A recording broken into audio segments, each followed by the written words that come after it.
Hi! Hello! నమస్తే. Welcome to my channel. ఈరోజు vlog ఏంటంటే, ఒక ట్రెడిషనల్ వేలో నాన్ వెజ్ కర్రీ అనమాట. అంటే కట్టెల పొయ్యి మీద. ఇంతకుముందు అంతా ఓల్డెన్ డేస్‌లో కట్టెల పొయ్యే కదా మనం యూజ్ చేసేవారం. మేము ఎప్పుడైనా ఫ్రీగా అది ఉన్నప్పుడైతే ఇలా కట్టెల పొయ్యి పెట్టుకొని వంట చేసుకుంటాం. మాకు ఇష్టం అనమాట ఇలా చేసుకోవడం. ఎందుకంటే స్టవ్ మీద చేసిన దానికి, దీనికి చాలా డిఫరెన్స్ ఉన్నది టేస్ట్‌లో. చాలా బావుంటది ఇలా చేసుకుంటే గనక. సో, ఫ్రీగా ఉన్నప్పుడు అందరూ ఇంట్లో హాలిడే అయినప్పుడు ఇలా చేసుకుంటామనమాట. ఎందుకంటే కొంచెం టైమ్ టేకింగ్ ప్రాసెస్ ఇదంతా సెటప్ చేసుకొని, కుక్ చేసుకోవడం.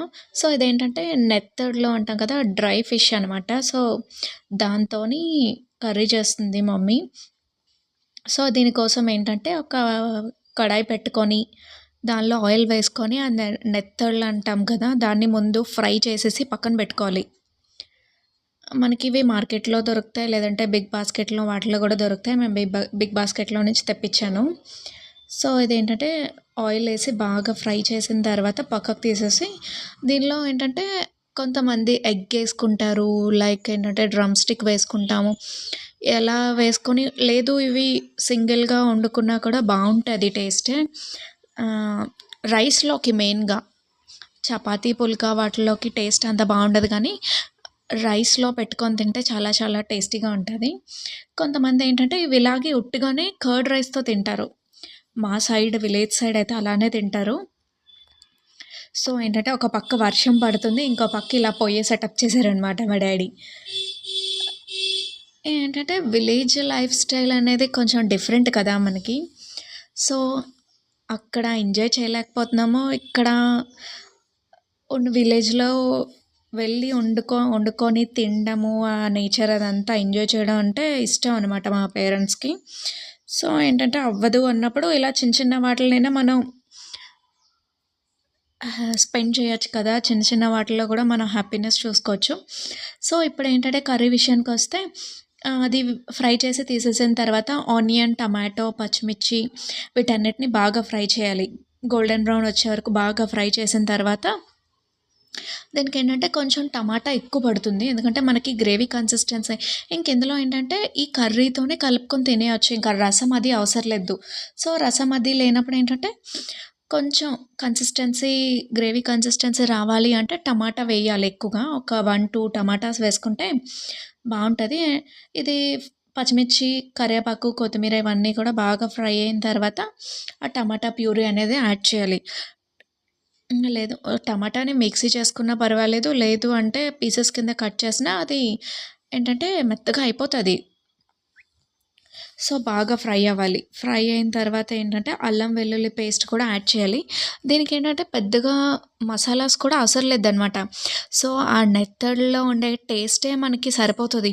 ఇంకా అదర్ స్పైసెస్ ఏమీ అవసరం లేదు. ఒకవేళ యాడ్ చేసినా ఏంటంటే చాలా లైట్‌గా యాడ్ చేయండి. ఇంకొంచెం ఎక్కువైంది ఏంటంటే మనకి డామినేట్ చేసేస్తది. స్పైసెస్ అనేది ఈ నెత్తళ్ళ టేస్ట్‌ని డామినేట్ చేసేస్తది. ఎందుకంటే మనకి ఏదైతే మెయిన్ కీ ఉంటదో అదే హైలైట్ అయితేనే బావుంటది. సో, ఇప్పుడేంటంటే టమాటా అనేది యాడ్ చేశా. టమాటా ప్యూరీ పేస్ట్. టమాటా పేస్ట్ అనేది యాడ్ చేసి బాగా పచ్చివాసన పోయేదాకా ఫ్రై చేయాలి. దీనికేంటంటే లిటిల్ బిట్ ఆయిల్ ఎక్కువే పడతది. ఎందుకంటే నాన్ వెజ్ కర్రీస్‌కి అన్నిటిలోనే కొంచెం ఆయిల్ ఎక్కువ ఉంటేనే 1 టేబుల్ స్పూన్ ఎక్స్ట్రా ఉంటేనే ఆ టేస్ట్ బావుంటదనమాట. లైక్ ఫిష్‌కి గానీ, చికెన్‌కి గానీ, మటన్ గానీ వీటన్నిటికి ఒక లిటిల్ బిట్ స్పూన్ ఆయిల్ ఎక్కువ ఉంటేనే బావుంటది. సో, బాగా ఫ్రై అయిన తర్వాత ఈలోపు ఏంటంటే డ్రమ్ స్టిక్ ఉంటది కదా! దాన్ని చిన్న చిన్న పీసెస్ కింద కట్ చేసేసి దాని పైన స్కిన్ ఉంటది కదా! ఆ స్కిన్ తీసేసి వాష్ చేసి పక్కన పెట్టుకోవాలి. చూడండి కొంచెం కారం, ఉప్పు, గరం మసాలా అనేది చాలా లైట్‌గా వేసింది మమ్మీ. ఎందుకంటే దీనికి అల్లం వెల్లుల్లి పేస్ట్ ఈ మసాలా సరిపోతుందనమాట. ఒక టేబుల్ స్పూన్ అల్లం వెల్లుల్లి పేస్ట్ వేసుకొని బాగా ఫ్రై అవ్వాలి. దానిలో ఉన్న పచ్చివాసన కూడా పోయేదాకా ఫ్రై చేసి, ఇవన్నీ స్పైసెస్ అనేది ఫ్రై అవుతున్నప్పుడు ఆయిల్ అనేది కొంచెం పైకి తేలినట్టు అనిపిస్తది. అప్పుడేంటంటే మనం ఇంకా లైక్ ఫ్రై చేసున్న నెత్తళ్ళు, డ్రమ్ స్టిక్ ఇవన్నీ యాడ్ చేసి డ్రమ్ స్టిక్ అనేది కొంచెం కుక్ అవ్వాలి కాబట్టి వాటర్ అనేది యాడ్ చేయాలనమాట. కారం వేసిద్ది.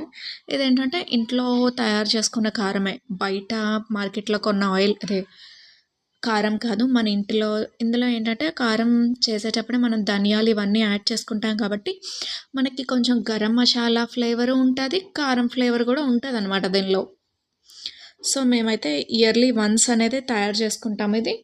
మనకి పాడవకుండా, చేయకుండా నీట్‌గా అలానే ఫ్రెష్‌గానే ఉంటది.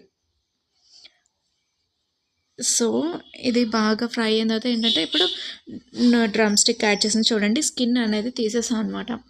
తీసేసి బాగా ఫ్రై చేసి వాటర్ అనేది యాడ్ చేసుకుంటే కొంచెం కుక్ అయిపోతది. అండ్ లాస్ట్‌లో ఏంటంటే, నెత్తళ్ళు కూడా యాడ్ చేస్తుంది మమ్మీ. వీటన్నిటిని కూడా కొంచెం ఆ మసాలాలు ఇవన్నీ పట్టేదాకా ఫ్రై చేయాలనమాట. ప్రతి ఒక్క దానికి మసాలా పడితేనే కదా ఆ టేస్ట్ అనేది మనకి తినేటప్పుడు తెలుస్తది. అండ్ ఏంటంటే ఇది డైరెక్ట్‌గా వేడి వేడి రైస్‌లో మిక్స్ చేసుకొని తినేయొచ్చు. ఇంకా ఏ డిష్ కూడా దీనికి అవసరం లేదనమాట. సైడ్ డిష్ ఏది కూడా అక్కర్లేనట్టుగా ఇదంతా బాగా కొంచెం వాటరేసి కుక్ చేయాలి. ఎందుకంటే నెత్తళ్ళు ఆల్రెడీ మనం ఫ్రై చేసాం కాబట్టి సరిపోతుంది గానీ, డ్రమ్ స్టిక్ అనేది కుక్ అయిపోయిన వెంటనే ఇలా మంచి కలర్‌లో కనిపిస్తుంది. టేస్ట్ కూడా చాలా బావుంటదనమాట. Please do